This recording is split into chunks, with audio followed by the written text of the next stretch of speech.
দর্শক নমস্কার। আজকে আমরা ধানের মাজরা পোকা নিয়ে আলোচনা করব।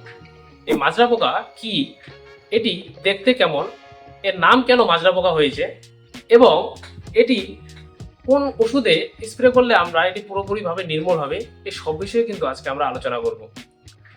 দর্শক বন্ধু, এই মাজরা পোকা কেন এর নাম হয়েছে মাজরা পোকা?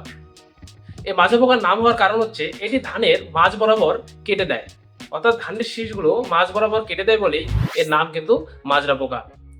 তবে এই মাজরা পোকা যদি আমরা সঠিক সময়ে নির্মূল করতে না পারি, তবে কিন্তু ভালো ভালো কোম্পানির ওষুধও কিন্তু এটি নির্মূল করা সম্ভব নয়।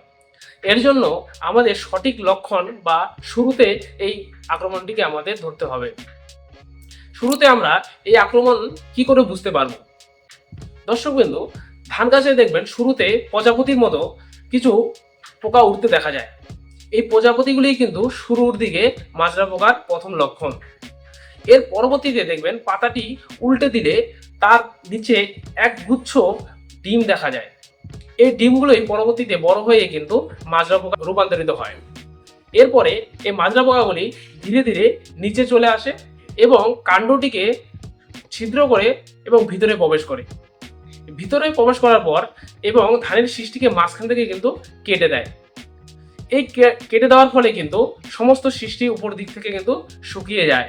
এভাবেই কিন্তু মাজরা পোকার অ্যাটাক দেখা যায় এবং মাজরা পোকার টোটাল গাছটিকে কিন্তু নষ্ট করে দেয়।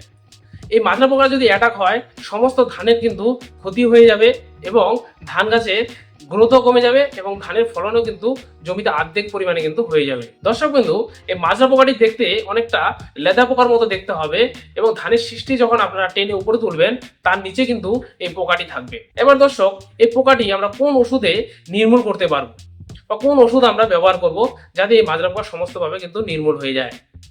এর জন্য আমরা বেস্ট যে ওষুধটি রিকমেন্ড করব সেটি আমরা এই হামলা ওষুধটি কিন্তু আমরা স্প্রে করতেন ধানের জন্য। এটি 25 ml ডোজ দিয়ে কিন্তু আপনারা স্প্রে করবেন। এর সাথে আপনারা ইমামেকটিন বেনজোয়েট 10 গ্রাম করে দিয়ে কিন্তু স্প্রে করবেন।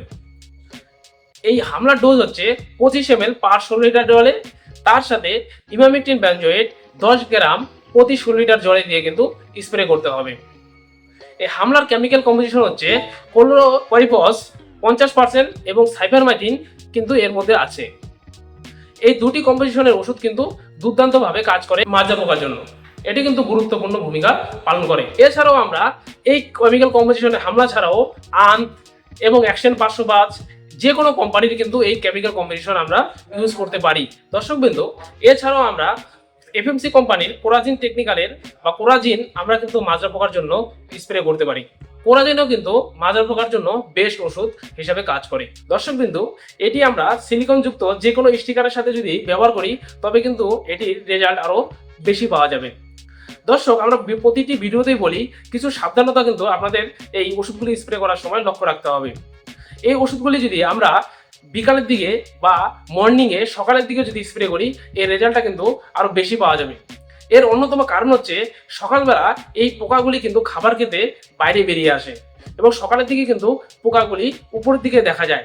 ওই সময় যদি আমরা স্প্রে করি, তবে পোকাটির গায়ে লাগবে এবং পোকাগুলি কিন্তু মারা যাবে। দুপুর হলে বা রোদের আলো যখন চলে আসে, তখন কিন্তু পোকাগুলি আবার ভিতরে চলে যায়, ধান গাছের কাণ্ডের ভিতরে চলে যায়। এর জন্যই কিন্তু রেজাল্টটা খুব একটা পাওয়া যায় না।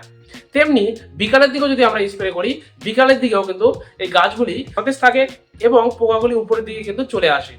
এর জন্যই সেই সময় ব্যবহার করলেও কিন্তু রেজাল্টটা 100% পাওয়া যাবে। দর্শক, এই ভিডিওটি দেখে আপনারা হয়তো বুঝতে পেরেছেন যে এই মাজরা পোকার সম্বন্ধে এর ডিটেলস আপনাদের একটা ধারণা চলে এসেছে। আশা করি ভিডিওটি আপনাদের ভালো লেগেছে। ভালো লেগে যদি থাকে, আমাদের চ্যানেলটিকে লাইক এন্ড সাবস্ক্রাইব করে দিবেন এবং কমেন্ট করে জানাবেন। আর আপনাদের কোনো যদি জিজ্ঞাসা থাকে বা এই ভিডিওটি সম্বন্ধে কোনো যদি কোশ্চেন থাকে, আপনারা কিন্তু অবশ্যই কমেন্ট করে জানাবেন। নমস্কার।